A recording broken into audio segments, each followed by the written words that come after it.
As many people in here know, Michigan only has one women's prison, Huron Valley. And we all know, who know anything about this, that it is anything but good. And so I'm really happy to be able to present this panel of women to talk about Michigan's only women's prison.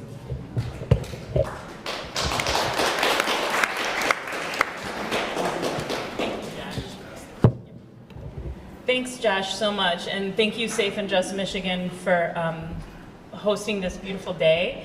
I am so excited to be here with all of you. My name is Natalie Holbrook. I'm the Program Director for the American Friends Service Committee's Michigan Criminal Justice Program. We are an organization that does anti-prison work here in Michigan, and we dream of a world without prisons, meaning that we don't use punishment to deal with social harms in our communities and don't continue to traumatize people in the place of prison, people who've already been traumatized. So it was just really beautiful seeing all of these women repped who had done time here in Michigan, who are here today. And being in this work for the last 2 decades, seeing more and more people who've come home and who are here with us in these spaces and doing the work is beyond, I can't even, sometimes there's no words. It's like this just big feeling inside. So women, before I get on to introducing this awesome panel, I would really love for any of you who did time at Scott or at Western Wayne, or I don't think the Dahoko, I don't think Mary's here, but or Florence Crane, yeah, or Huron Valley. Could you stand up so we can just hug you with our claps?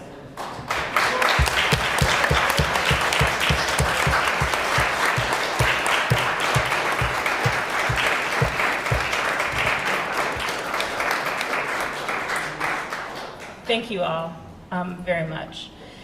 So today we're going to try to be visionary in this conversation, because I think that we all have to dream what we want and we have to say what we want and to make it happen, right? We can't just stay in these patterns of the same old, same old. So in Michigan right now, we have 1,550 women that live at the Huron Valley Correctional Facility. At one time, it had gotten up to almost 2,300. It was very overcrowded. But I'm going to tell you all right now, it's still overcrowded. The DOC will say it's not. But on the west side of the prison, people live in cells that were built for one person and 2 people live in them with toilets and sinks. So you have to go to the bathroom in front of one another and get sick in front of one another. And so it is a crowded situation. It is a hostile situation. 194 people at the women's facility are serving life and life sentences, either parolable life or natural life. So out of 1,550 people, that's a big chunk of people, almost 200, and that's not including another about 600 women doing very long sentences. And so at AFSC, we're interested in getting at the roots of the problem and getting the hardest cases, talking about them and lifting them up, because we really believe that if we do that, we can transform this current reality of sending people to prison when harm is caused. So I'm going to ask each of our panelists to introduce themselves today and explain why they're here and why they're in this work and why they care about women in prison. So I'm going to start with Annie Somerville, who is an amazing city council person in Ypsilanti, which is in Washtenaw County, where our one women's prison is, and also works with Senator Jeff Irwin.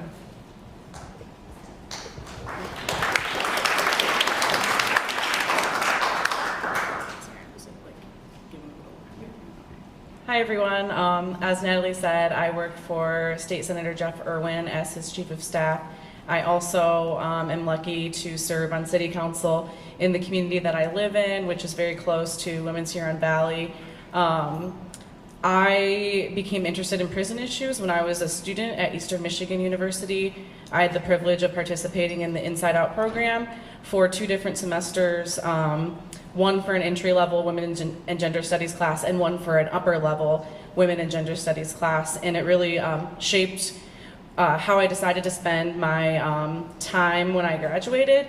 And I actually chose to work for my boss because of his issues, his past experience and issues on criminal justice reform. So I would say that my experience there has led to where I am right now.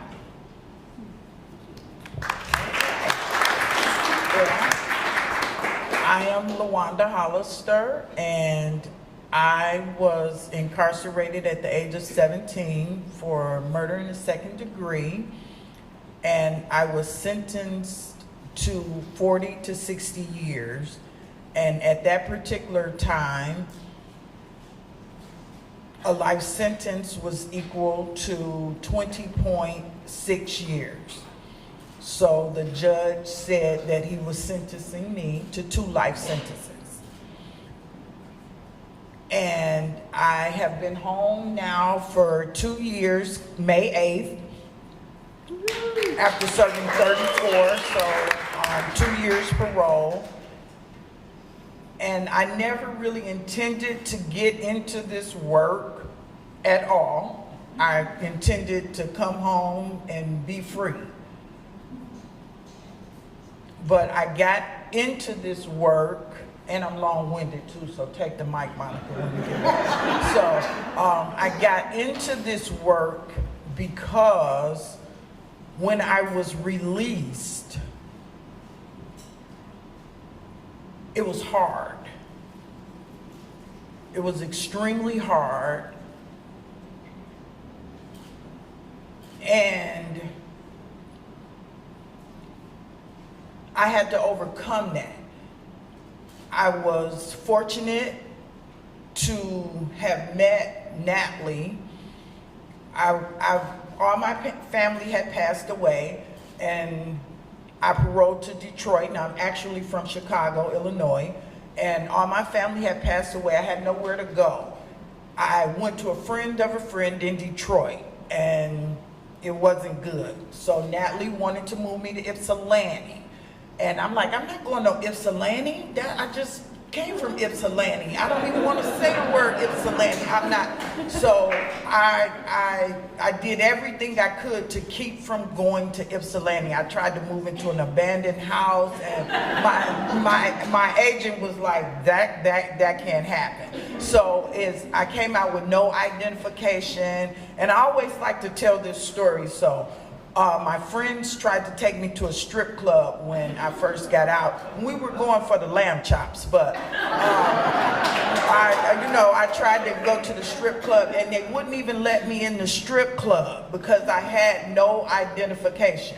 Now you can look at me and see I'm over 21, but they're like, no, ma'am, we can't. So I, did everything, and fortunate enough, I had the village, which were my supporters, which I gained along the way. And now I'm in Ypsilanti, and I'm doing pretty good. However, there are traumas.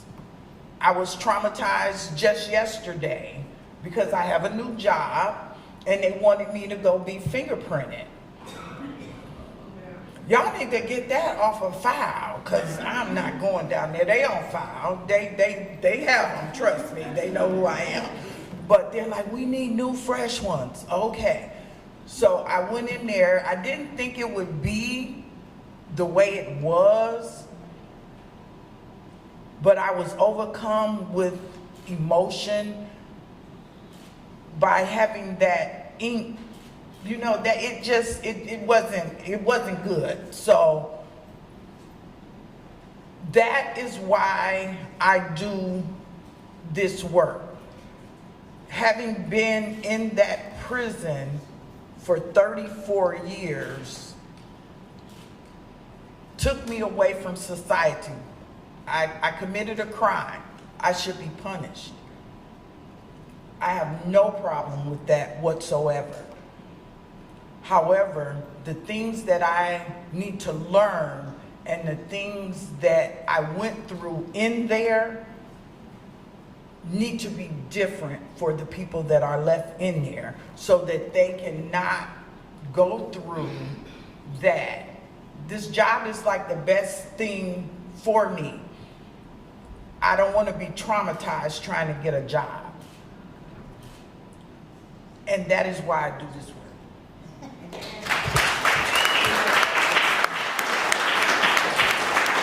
Lawanda's a hard act to follow. I've been trying to get her on Comedy Central. She's always got a good thing to do with this agenda. So my name is Monica Jahner, and my light bulb went off when you were talking about the first degree sentences. I was actually serving a mandatory first degree life sentence when I got sentenced in 1978. I was the first prisoner in the state of Michigan to get life without parole on a conspiracy to murder where there was no death. So think about that. No one died, and I did a lot more time than most people that have killed somebody. While I was inside, everywhere you went, light bulbs went off. You know, I mean, you saw these situations that were going on. The mental health. We were incarcerating all the people in setting them to prison instead of mental health facilities because our governor took away our mental health facilities, and it was extremely sad. And we have this joke inside, we called it the Thorazine Shuffle. You know, but now that I think about it, it was really like The Walking Dead. So, you know, you got all these people walking through there, and one of the things that when I first came home is, I got to do something for these people that don't need to be in prison. So when I walked out of prison, I really came out to help the juvenile lifers. I wanted to help the juveniles. Right before I left, we were incarcerating 13, 14, and 15-year-old babies. And I would look in their eyes and I could not understand what was going on in society that we were sending these babies to prison for mandatory life. I mean, I get it that they were, you know, they had committed a crime, but why are we sending them to adult facilities? So we created a space for them and put them in a segregated area and tried to do the best we could because they were being incarcerated with adults. So when I got home, I thought, okay, I'm going to apply for a job at a detention facility. Who better to go into a kid's detention facility and try to help? I signed up, applied for the job, sent it in, and it was my first big slap in the face. They didn't even respond back, you know. And then I got invited to go to a board meeting with a program called A.R.R.O. And when I went to that board meeting, some of the people that were there were working with people that I had been in the Kane case with while I was incarcerated. They were connected to them, so I decided to sit on this board and start working there, and all of a sudden the light bulbs went off. I was like, now I know why we got this damn revolving door. You know, nobody can walk into a space and know that they're a felon and get any acceptance. You know, it was the doors that kept closing and closing and closing and doing that. So, you know, I got a little sidetracked. I said, God put this here for a reason. I took it and did what I could do with it. But then I got involved in Just Leadership, a national organization. I helped facilitate and create Nation Outside because I just believe that, you know, the people that walk the walk, what is our saying? I can't even think about it, Ash. You know, my mind is like in 40 places. Those closest to the problem are best with the solution. You know, so I knocked down every door I could find to get where I needed to go to change laws and do what I had to do to help the people. And honestly, when I came home, my goal was to set an example and let people see that we can release these people safely. You know, and I said, the better I get and the more I bring home, and my two kids are sitting right here that I, you know, started banging down doors to make sure that they got out. It was quite a fight trying to get some of these lifers out of prison, but they're sitting here with me today, and it's an extremely proud moment because they're doing extremely amazing. But yeah, my story's long, and my reason for doing this was because I was angry at the system for sending me to prison. You know, I mean, my story's way too long to talk about, but, you know, I did the best I could with what I had to work with. You know, any means necessary was my motive. I became a paralegal. I did what I had to do to change inside what I had, you know. I mean, I had, and I know Keith Barber's laughing in his head about all the fights that we had over how to change policy, procedure, administrative rules, and everything else. But I did a good job while I was inside trying to fight the fight for the women on the inside, and now I'm out here trying to fight the fight for the women, of course, but all incarcerated people. I love Monica. So when Monica got out of prison, there wouldn't have been as many people who did so much time in the room. And so I, you know, just being here right now with you, and then all of these folks staring back that are home now, the work is happening. We're doing a good job, and we have to like up it. We can get more and more people out. I'm going to ask Annie, before I pass it to Lawanda and Monica, who are going to talk a little bit about what they want you all to know about what it's like living inside of a women's prison. But I'm going to ask Annie what she thinks having a prison in the community that we live in, which is Washtenaw County. What does that mean for community members? What should we pay attention to? Why should we care that it's there? And what should we do locally to raise awareness on the issues that are this issue of trauma and the issues that come up out of the prison? So I'm going to ask you that first, and then have them dive into the what they want the public to know. Well, I guess the first thing, having a prison in your community, I think for people who don't know where, you know, that there's a prison on Bemis Road, you wouldn't know that it's there unless you knew that Huron Valley sits on Bemis Road. But people in Washtenaw County in particular, from the A.R.R.O and Ypsilanti communities, really pour into Women's Huron Valley. There are so many organizations that pay special attention to women in prison issues, and there's lots of folks in our community that are doing work for returning citizens, in particular, trying to build on wraparound services for women leaving prison and all people leaving prison. There have been efforts by folks, both in part of A.R.R.O government and Ypsilanti city government, to remove some barriers to things like housing. So I think overwhelmingly parts of our community in Washtenaw County, we really feel an obligation to make sure that we're as welcoming as possible when folks are returning, because housing and job accessibility are one of the two most significant barriers when you're leaving and coming home. I don't know if I answered everything you asked me. So if you were going to get people to care that don't care, yeah, why should they care? Yes, sorry. I often lose my train of thought. So yeah, no, I think it's important, whether it's women who are coming home or men to Ypsilanti specifically, or people being released who choose Ypsilanti or anywhere else outside of Washtenaw County. It's safe to have people in your community who are returning, who have dealt with trauma, who can help keep our community safer, people who are really good at dealing with conflict and conflict resolution. Skills that you learn, healing from your trauma, are similar skills that you can learn in college when you're going back to school to be a social worker. So these are all big assets to the community, and I think provide better wraparound services. You can't have good services for folks who are returning unless you really center the lived experience. So I think that just goes into the importance of uplifting them when they come home. You want me to say something along the lines of that? Your or question- you want me to say something else? What do you want people to know about what it's like to live in a women's prison in Michigan? Okay, that's what you want me to talk about. Well, everyone knows that inside is deplorable, etc., so on and so forth. Me personally,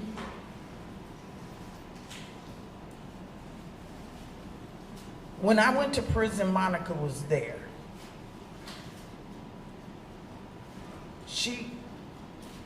This is what you want to do. Okay. When I went in, Monica was there. Things are often changing. They change every day. Even the rules is today is this way, tomorrow is a different way. But it's never changing for the better. It's always changing for the worse. It gets harder and harder to survive in there. They never teach you anything about coming home, even though they tell you when you go in to prepare for leaving.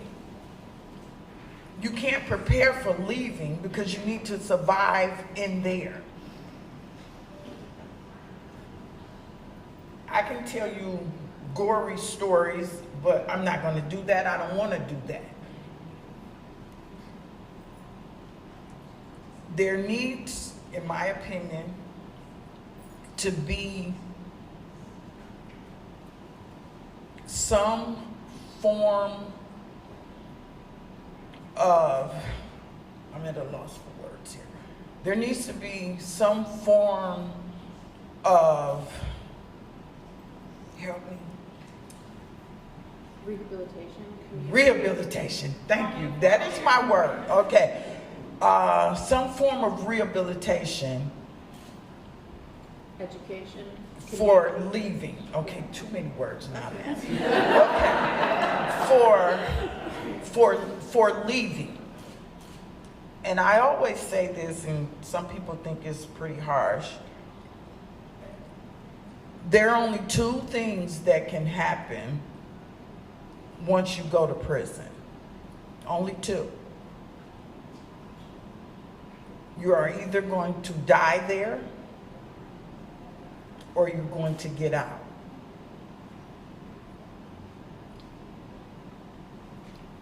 And at this point, it's basically along the same line. Because they've let you out. I didn't know how to use a telephone when I was released. So they didn't give me that skill set in prison. So amongst the deplorable conditions, which we already all know about, there is no education. There is no rehabilitation. There is none of that. And that's all I got on that. Okay, Monica.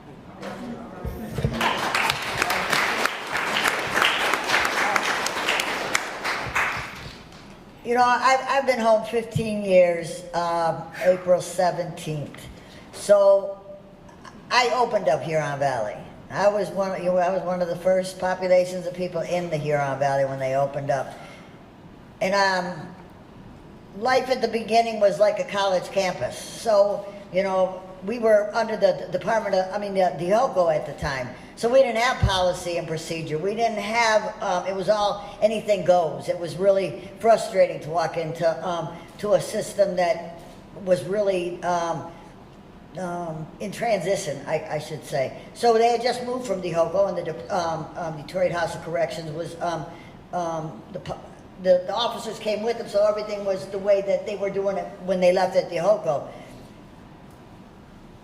And when I got incarcerated, and you know, I say this in another life, I was a decorator. I didn't know anything about the system. I mean, you know, at that time, it's sad to say, I believe that you know, an eye for an eye and the death penalty should be, because I heard about that on TV all the time. So the media was always playing in my head, and I would hear these different kind of things. So my perception of everything was really messed up. So when I walked into that facility, where honestly I was a small minority of people, you know, because the majority of people that were incarcerated were black and brown. And that's not a problem for me because I grew up in Detroit, but you know, when you're looking at that scenario, you know, and you think every day, this is like, oh my God. But what we're talking about, what was prison like? Yeah, I mean, you didn't have time to sit back and think about that, because survival of the fittest was how you had to do this. How you were going to figure out what you had to do on a daily basis. We had locked doors. We didn't have keys to the room. We had a lot better menu of food at that time. It was like a 4-course meal. I mean, seriously. We got snacks at night, the leftover food, and you know, I mean, every day, like Lawanda said, something changed. So, and it was always based on one person's actions or two persons' actions. So if so-and-so, like we had a protest, and they bring on the National Guard, and when I think about this, I have to laugh. It was over Avon, and all the women went in. Yeah, all the women went into. You remember that, Keith? All the women went into the kitchen and stole all the meat, all the food, and took the facility hostage. And the only way we would go back is if we could get some type of thing where we could watch ourselves on TV that night. So yeah, I mean, it's the way it was, and you do this, but it was a power, and you know, people had to have power and control over you, you know, and there's such a structure, like you had to ask to go to the bathroom or walk out your door, put your toilet paper up if you had toilet paper. So I mean, when I looked at it, I said, no one is going to take my spirit. No one is going to take the person that I am. So, you know, I continued to fight, and I mean, my door, they banged on my door 24/7. Monica, we don't have toilet paper. They just took my robe. They did this. And every time I see this injustice, I spent 365 days out of the year in the law library. I made them open up on the holidays, just because I could do that. I was the Kane representative. I was coming up here to Lansing to a makeshift jail in the basement of the jail. We were fighting for our clothing because 2 guys or 3 guys escaped out of the Mountain and Ryan facility. So then they took our personal clothes, and then we went into uniforms, and then we had to fight for a silly T-shirt as women, you know. And so, you know, my way of surviving was to keep fighting to make things right inside. So, you know, I was always there in the law library, learning policy, procedure, and taking them on a regular basis. So my way of surviving was did pretty good for me. But it was hard to watch all these women that didn't have the tools and the skills to be able to do what I did. You know, the food had got so bad that we were eating processed meat, and blood pressure was off the charts. I mean, everybody had blood pressure. Nobody understood that you guys are really costing yourself more money by feeding this processed food. And then I went and got the USDA manual, and I don't know how I got that one in, but it said in there they weren't supposed to feed us processed meat, so they started feeding us real meat. And I swear, the next day I went home, I don't know if it was Geneva or somebody called me on the telephone, and they said, Monica, we went back to processed meat today. You know, I mean, it was like, and this is true stories, you know, so, you know, you have to do, and my goal after leaving prison was to make sure I first got people out, and second, kept them in the community instead of sending the prison in jail. And I actually run a program now that is to keep people in the community. And I'm so blessed to be in this county with a prosecutor that understands, you know, what we need to do to get smart on justice. I have judges that feel that way. I helped create a mental health court so that I could keep my people in this community and do what I could do to see what it was. And every day I do an intake with these young kids. 88% of them have been in foster care and adopted. And that makes me mad. What kind of community allows that to happen? But 85% of them didn't either have a father or they had been in prison and jail all their life. People aren't born bad, and we need to work on the front end of this. So, you know, I mean, yeah. We understand consequences. But there's so many Monica Jahners left and Ashley Gordons inside that can come out here and continue to do this work. It's been amazing to me to see the change from the day I walked out the door where I couldn't say I had been to prison, because if I did, people would literally walk in their front door and slam it and hide. That's the kind of perception we had in this community. You know, people process information in the wrong way. And they keep, and I continued to break down barriers and doors and bang until I got to the governor's office and on the task force for pretrial in jail to see what I could do to get smarter on justice in that reform. And I know we're going to do better. I know we're going to start releasing some of those people that are Monica Jahner and Ashley Gordons that could come out here and make a big difference. May I add that when I went in, I had Monica. They don't have Monica now. If they did anything to me, Monica, and they like, oh, wait, what did you tell Monica for? So they don't have a Monica now. We have to be their Monica. Thanks for that, Lawanda. Actually,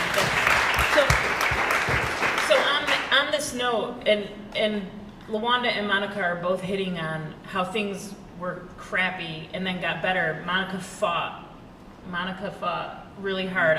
My partner has, I pay all her paperwork in my house, and there's all these kites to Monica. It's so amazing to see kites to Monica. And that's correspondence to Monica. But things have gotten worse. There might be more policies and there might be more procedures and rules, but it doesn't mean that anything is better. There's less education inside. The food is as processed as it's ever been. They're feeding people on $2 a day.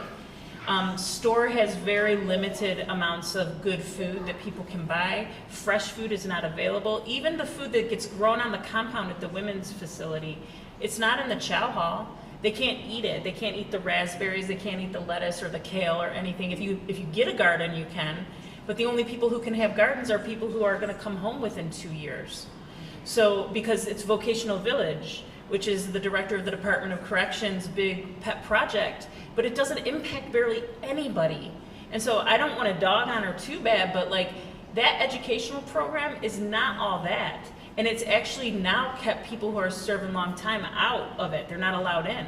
And so things have gotten worse. People are getting sick. I've been working with a woman who's been down for 46 years, and she was doing great this past summer, and she now has stage 4 metastatic cancer. And she's doing life. She's doing all day. And she's not gonna probably make it home. And I can't even get communication to know if she has a home to go to, if that's what she would want to do, or if she wants to stay with the women that are there. And so I don't want to get us into like this bummer place, and I really appreciate not going into all the gory emotional problems of prison, because I think it doesn't move us to action and to do things differently. We know it's awful, we know it's deplorable, and together we can do this differently than we've been doing it. So first and foremost, I believe with all of my heart in second chances, and maybe third chances and fourth chances for the youngins that keep making mistakes, right? But the people who've been down the longest are the least likely to ever land back in prison, to ever even be involved with the police or law enforcement, and they don't recidivate. And they also have a skill set.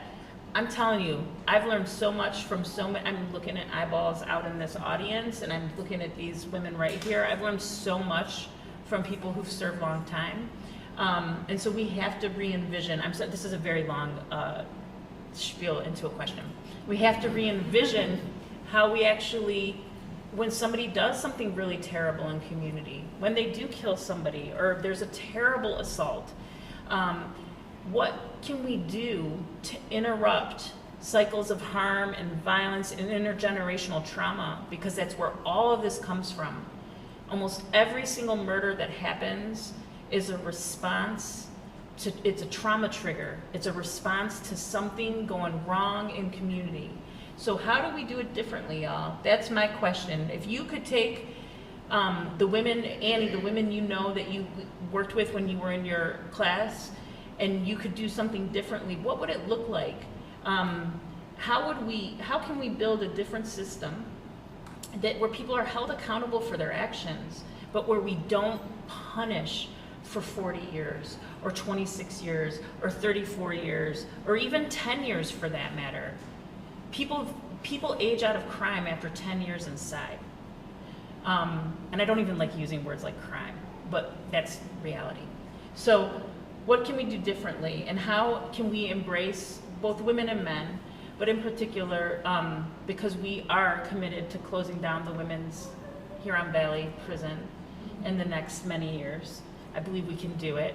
I have some stuff here to hand out if people want to get involved. What would it look like? All the people you've left behind, what would it look like to do something differently? Annie, you want to go first? Sure. Okay. Okay.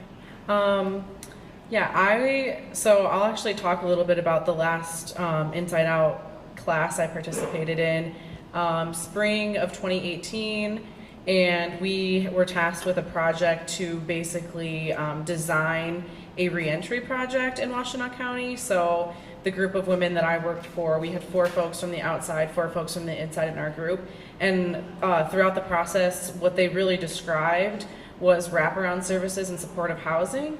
So we have a vacant site in the community that I live in called Water Street, and the site's been vacant for more than 20 years, but the city has owned the site for about 20. And we developed a tiny community of tiny homes and supportive housing services on the site that they all came up with that would help keep people from reoffending and having, I guess, what's called a parole violation technical. So they kind of developed this whole strategy around preventing that from happening. And one thing that I think is important to know, many of the women that I talked to inside didn't want to go back to the community where they were from or offended in. And so they wanted, they really put Washtenaw County at the center of that. They wanted to stay in the area where a lot of the volunteers that they were interacting with or students they were interacting with at U of M or EMU were, because they built such great relationships with the folks that were coming inside for different programming and courses. So I think, in order to kind of reimagine what happens both after prison and in order to kind of build this community to think of alternatives to incarcerating someone, we need to invest more in services locally that can help people both after and before. So really, Avalon Housing, where Lawanda works now, is kind of one of the first things that comes to mind. They offer really great supportive housing services that keep people, out of emergency rooms, out of jails, and ultimately out of prisons. So I'll just end with that. Okay, it's my turn again.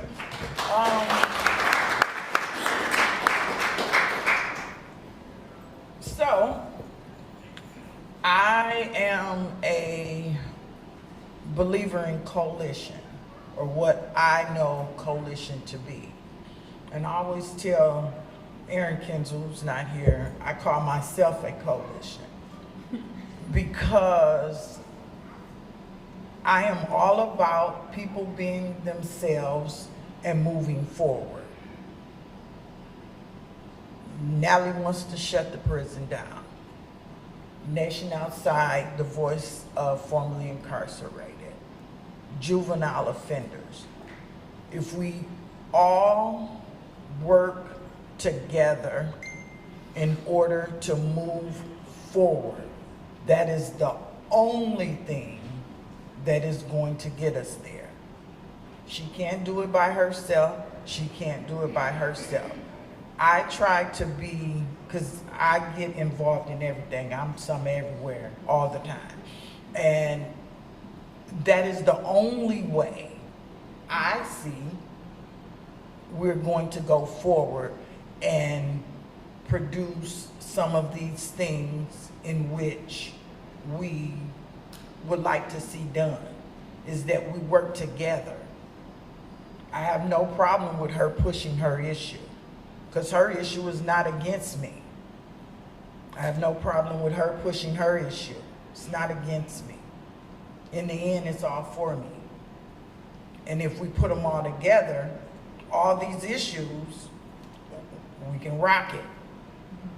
I just said we can rock it. Okay, so yeah, so the going forward, that is what I believe.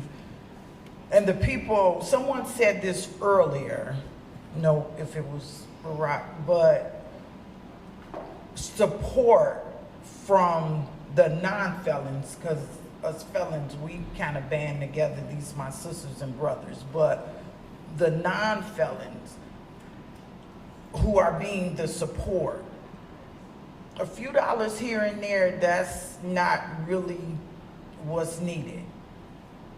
I have part of my village here. That's right. Talk about your I love my LOLs, Lawanda's old ladies.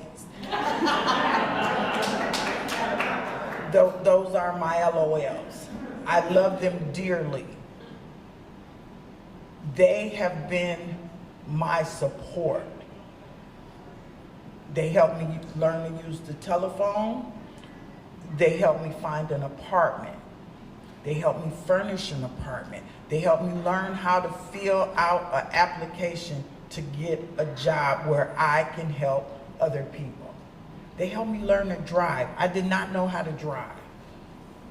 These people have worked their whole lives to buy their cars, and I had it up on the curb. Driving in the bike lane, they like, I'm like, I'm not gonna run into nothing but you in the bike lane. You're not supposed to be driving over here. So they've taken their own cars, and this is what they've done for me. This is what we all need done for each other. And that's what's really real. And that's the only way we're going to get where we need to be, is to come together.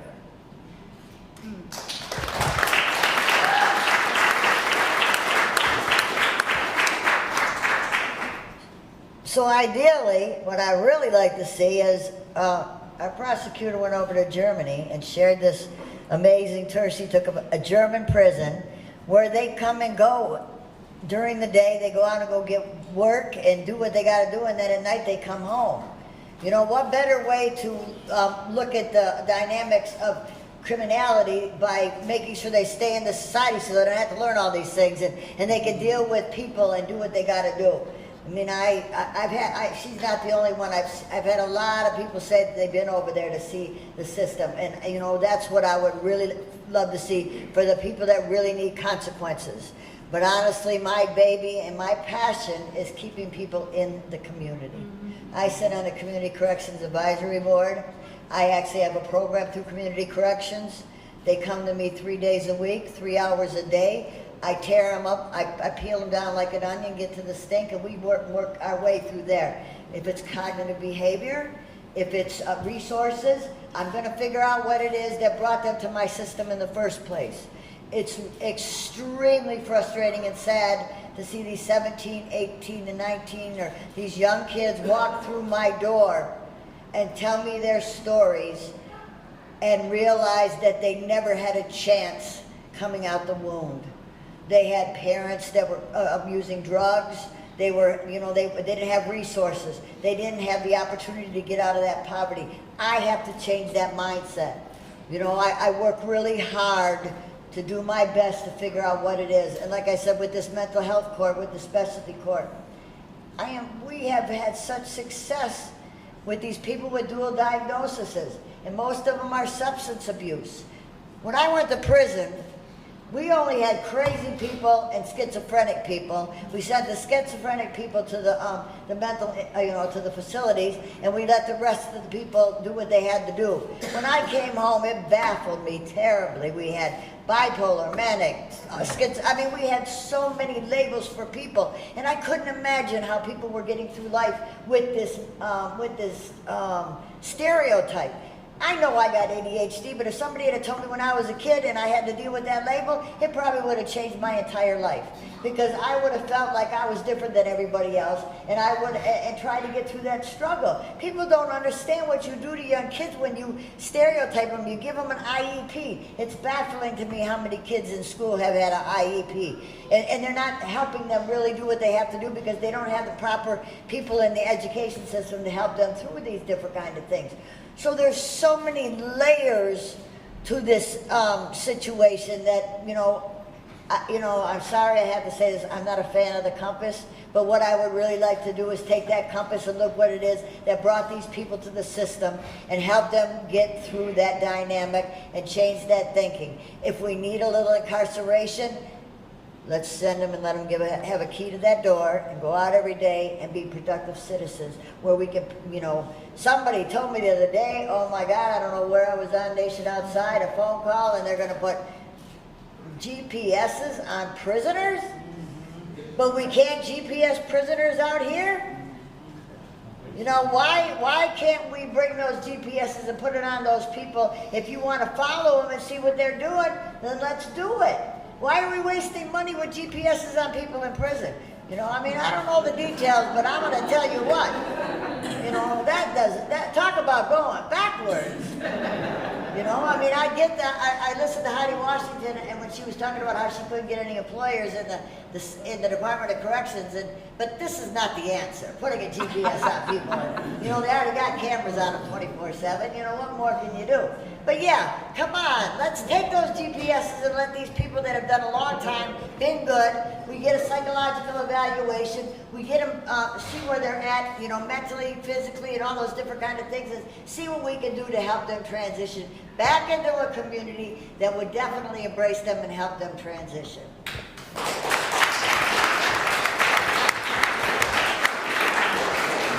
Y'all know I always got something to say after Monica speaks. So, I'm sitting here thinking, and I'm just formulating this thought, that people who pay taxes, and I am a taxpayer now, people who pay taxes do not want their money to go to punishment.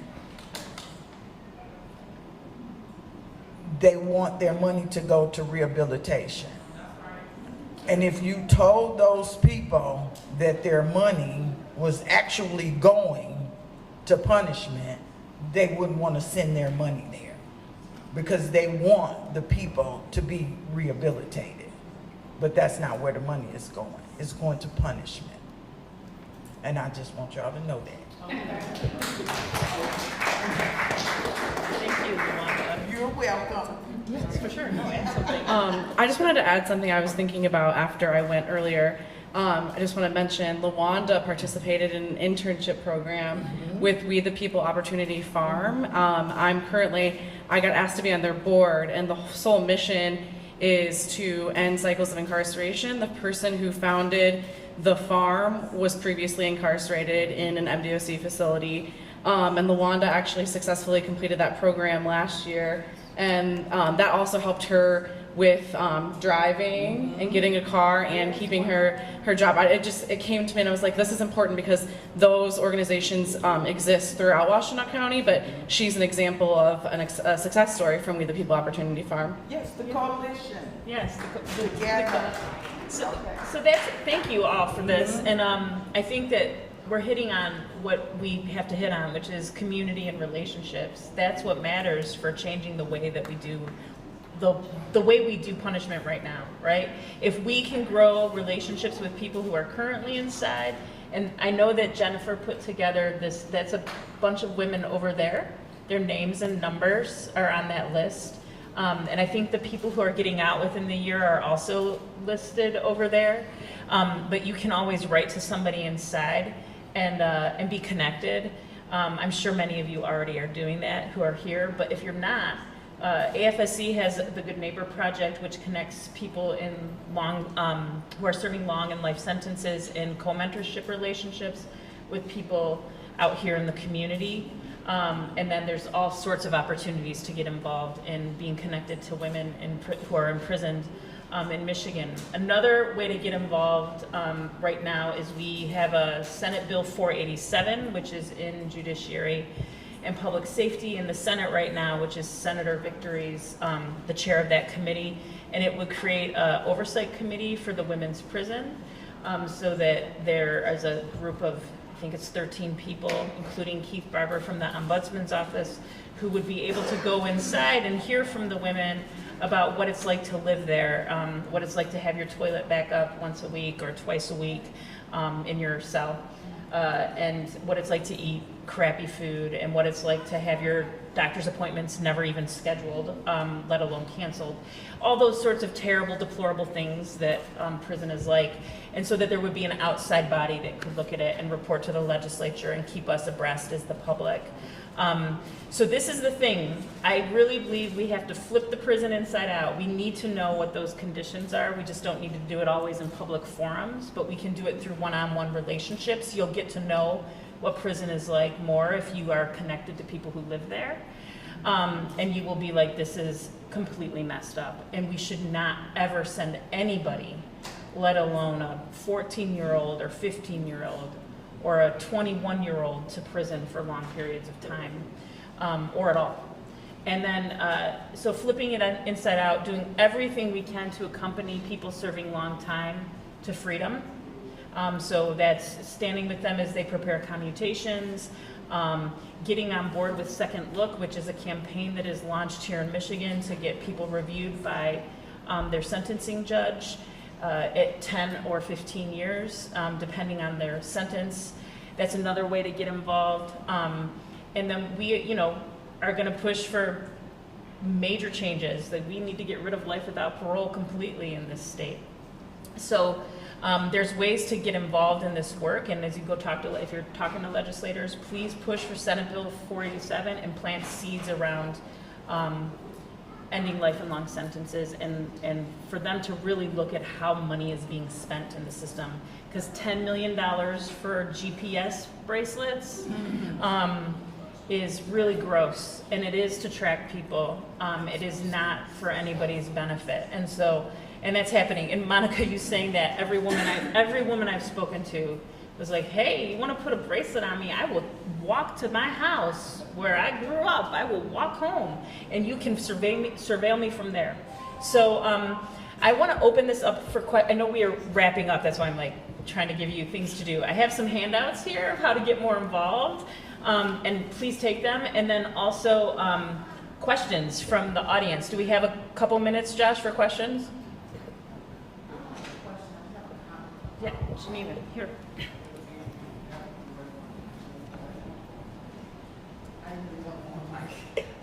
I just had a comment about what could be done.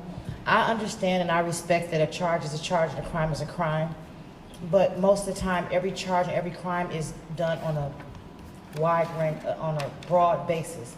And if crimes were depicted on individuals, some people wouldn't get as much time. It's like, just for example, a hit and run. I think that's bad, of course, but if you hit and run because maybe you've passed out, you don't mean to hit nobody, you don't mean to hurt nobody, but things happen. But then you'll get the same charge, or you get the same time as someone that just hit and run, hit somebody and left. So I think that should be considered. That's all I want to say. Any questions, comments? I'm going to have you all pass the microphone around, Jennifer, and then pass it on. Okay, so I'm Jennifer Jones. I just came home after 19 years. I've been home a year and just finally got a job. But I did make this time.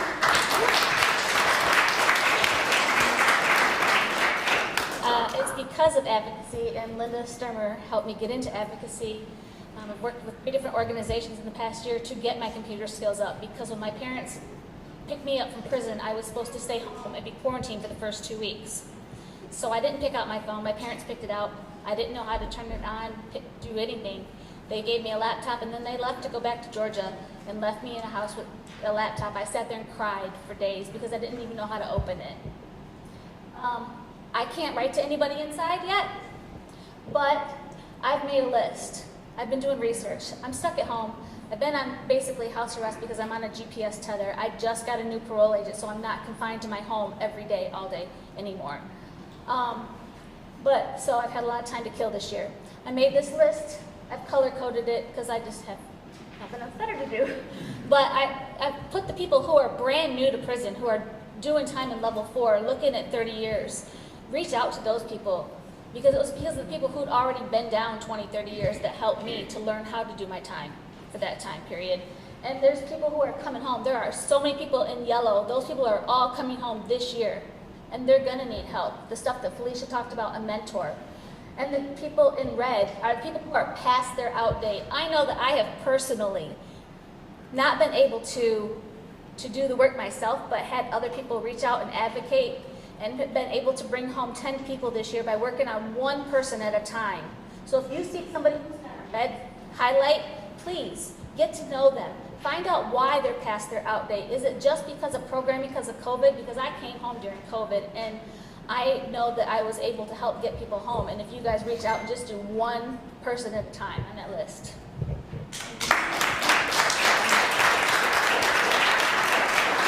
Hi. So I'm new to this work. I've only been doing this for about a year, but it was stammering to hear that there are laws on the books that regulate the size and at a kennel for a dog, but there are no laws to regulate the space that you live in while you're in prison. Is there anything in the works to change that? I can't say for the United States, except I actually always support it. So when I went to Germany, like Monica alluded to, it was a fair and just prosecution. My mother grew up in Nazi Germany, and so I had a close connection. As a result of the Holocaust and what terrible things were done, they formed policies, including putting in their constitution about what prisons could look like, how much space a prisoner has. It's not perfect, but the idea is you're incarcerated, your separation from society for a temporary period of time is your punishment. You don't be punished by being in horrific conditions. Their corrections officials have 2 years of training before they start working in the prison. Now we know, those of you who've been in prison or any of us who've seen it, it's no picnic for the prison guards either. It's a terrible place. And I'm a prosecutor, so I'm never gonna say we shouldn't lock anyone up ever at all, but there's absolutely no excuse for the horrific conditions. And part of it is literally, I don't think most people understand, no matter how many times we say that with under 5% of the world's population, we incarcerate 25% of the world's people. And when we get up to life without parole, it's like 60%. When we get up to juvenile life parole, it's like 80 or 85 or something like that. Most people don't realize how incredibly punitive. And so these stories, and juxtaposing them what it could look like, were in Germany and Norway and developed countries, which I sadly no longer consider the US to be, 15 years for a homicide is usual. There are very few people who maybe have deep rooted psychological issues and incredible violence who are not safe to let out, but everyone else is usually out within 15 years or so. Juveniles cannot even be prosecuted at all if they're under the age of 14 and cannot be in the adult system unless they're at least 19. There are different ways of doing it that still hold people accountable. I mean, I represent people who've been raped and you know, terrible things have happened, and I want there to be accountability, but it shouldn't be torture. So there is hope, but I think it really means telling people those stories and letting them know there really is a different way of doing it that accomplishes the goals better.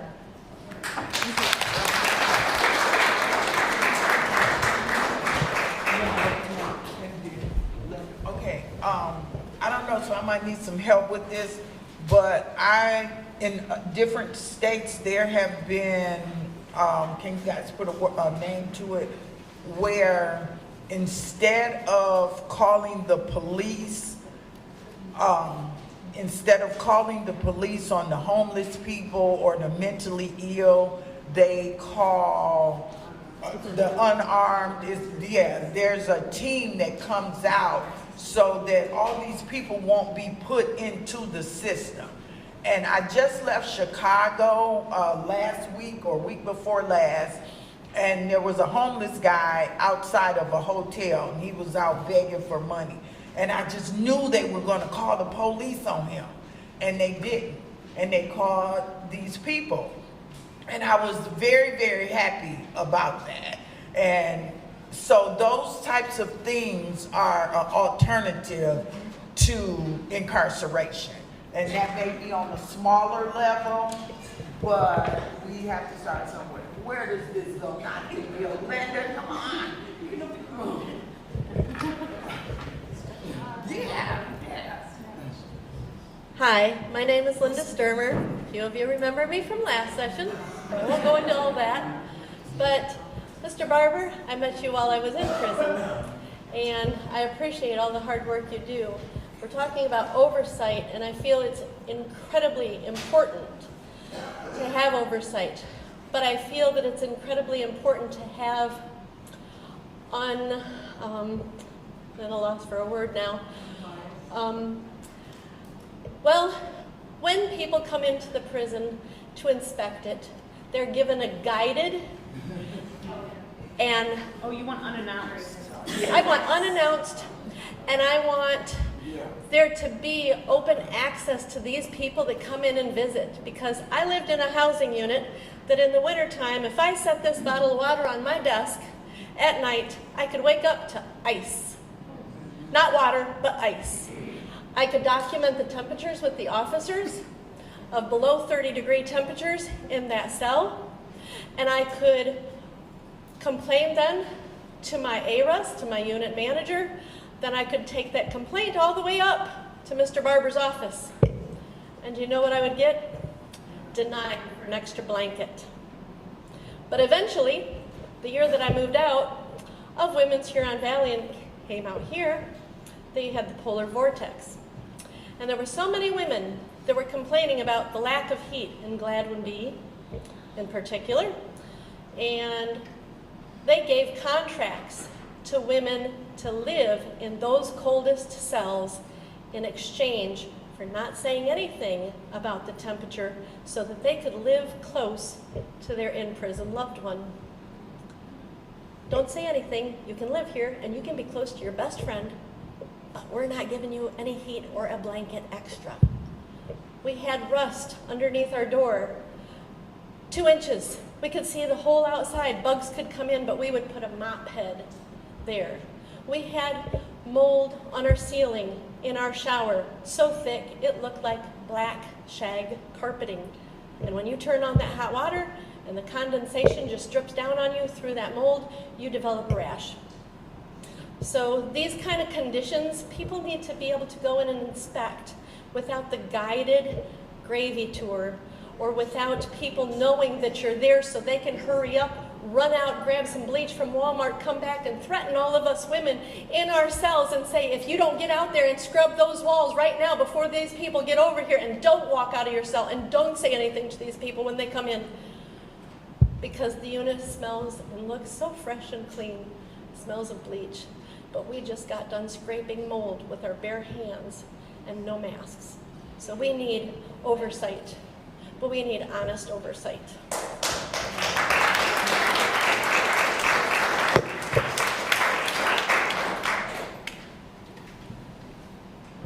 Thank you, Linda, and that's absolutely correct. We have time.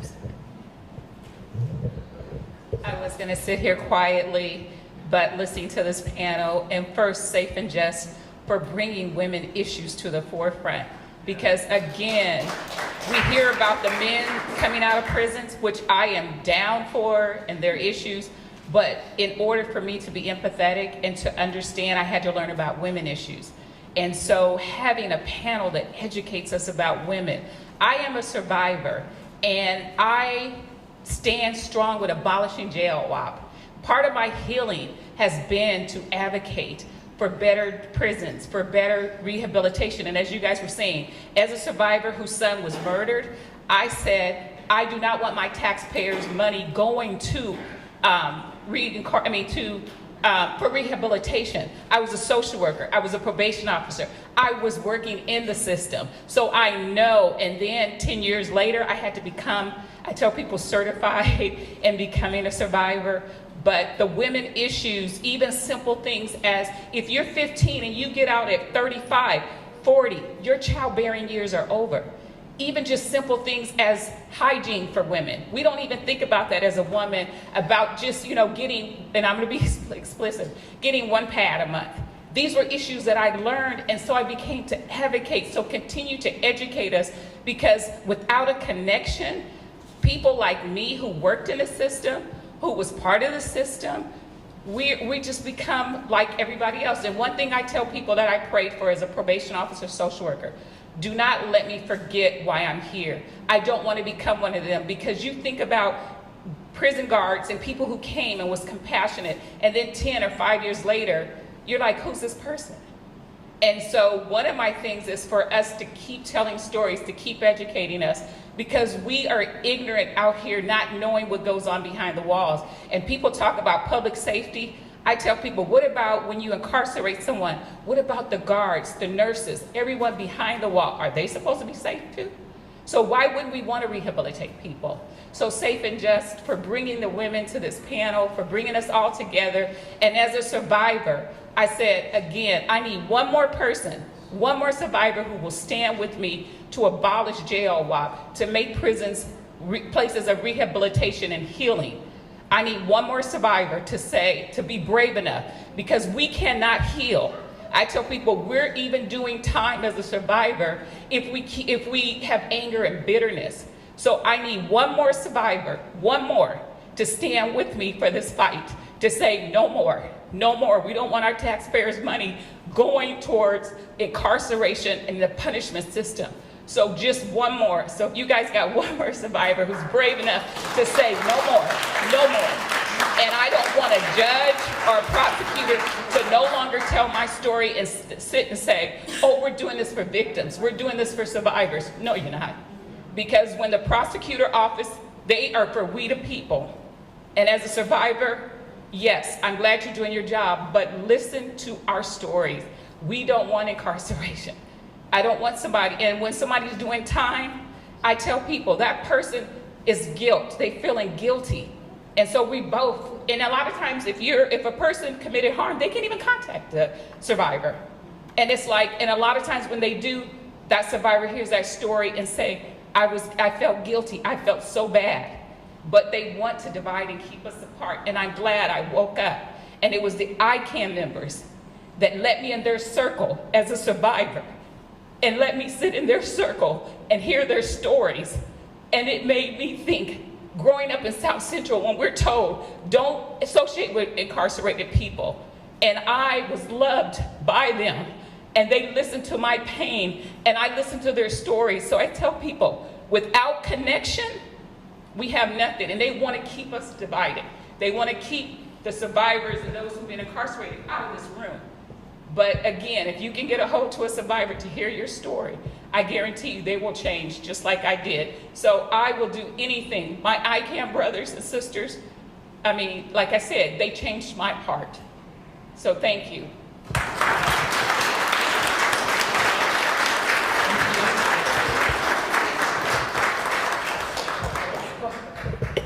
How you doing? My name is Benjamin Benford. I'm speaking on the behalf of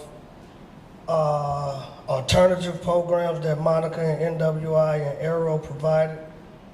I'm paranoid, schizophrenic, multiple personality disorders, and I also was an educator. So without her program, I'll probably be doing between 15 to 30 years in prison right now. So I just wanted to thank Monica for having me come and keeping me from incarcerated with her programs with the mental health court. Thank you. Hi, my name is Jason Michael Mccombs. I grew up incarcerated in and out my whole life. I'm a nonviolent offender. And, a lot of times people, say, oh, I've been to jail. Jail is just such a household term. It's so easy, but, to really, they take away, dress you in rags. You're freezing cold all the time, literally starving. It's really inhumane and undignified, and it's very, very traumatizing. It's not until I got older and started going back to where I was like, wow, this was a normalized life to me. Because, I just got used to it. This is my life. Rust and floods and just the nastiest, horrible way to live. It's really sad that, I got accustomed to such lifestyle as a nonviolent offender, which honestly I got a year when I was 12 for shoplifting, came home a complete monster, was into high stakes nonviolent crimes the rest of my life because it just really broke me down, broke my heart of all hope. And then since then I've done in and out my entire life. I did 10 years in MDOC. I was in Jackson Penitentiary at 17. It was a really, really bad cycle. And then now that I had got older and was really my life spiraling out of control, I ended up on a probation, which led me to Monica's program, which at first I was a little spiteful because I was like, well, I'm almost 40 years old now. Where was the probation back when I could have used it? But now that I'm in Monica's program. It really gave me a different, to me it's like the school that I never went to. I get to go there 3 days a week. I have a sense of community. It's a lot of people there for me. Monica's never once not picked up my phone call, and I'll call for the pettiest things, and she knows that I call for the pettiest things. She's never once not picked up my phone call. And it feels really good to have somebody to rely on that I can speak with, and to have some sort of reform instead of just incarceration. Because the incarceration, especially when I was younger, you know, I'm around really violent criminals, career criminals, and it influenced me. I was an impressionable young man, so I come home even worse than what I came in, because now I'm sitting for 2 years, all that's going in my ears, crime, crime, crime, crime, crime, all day, every day, and it's just something that I got used to. And finally, I got something else that was really helpful and helped get me on the right track. I completely changed my life around. And thank you very much. And I owe a lot to the program, Monica's program, which is NWI, so thank you guys for letting me speak.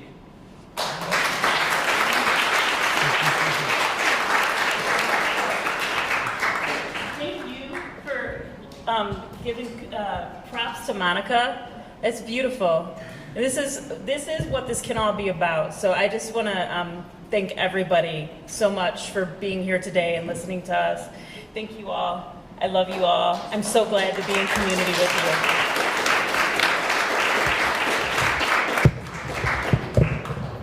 you. So,